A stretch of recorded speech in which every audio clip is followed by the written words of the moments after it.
Ryder Cup, there ought to be some points flowing your way.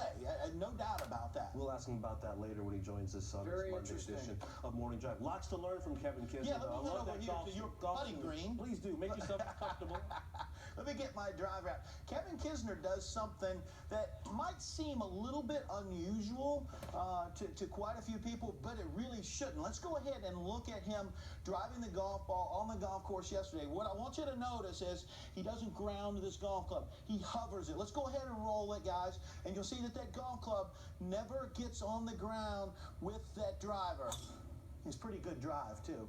And you know, Kevin does a lot of things really well under pressure. Gary did a great job of pointing out earlier, for the season, he's pretty average in a lot of things, but in big moments, he does a lot of things really well. Okay, who else drives the ball really well and over the past 10 years has been a very consistent performer? Matt Kuchar. Notice also that he hovers the driver, never gets it on the turf. Go ahead and roll it, guys.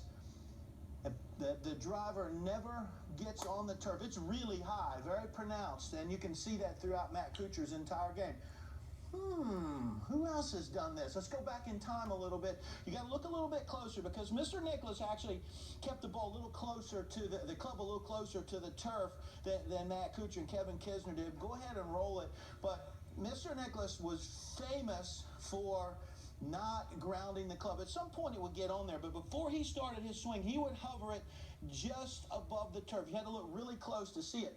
And here's what Jack Nicklaus said about it. He said that if you start your golf swing with the club static on the ground, then the tension and pressure in your hands and arms has to change slightly to get the club up and off the ground and going. So for him, hovering slightly, it makes this tension in the hands and arms consistent. So if you're the type of player that has a hard time starting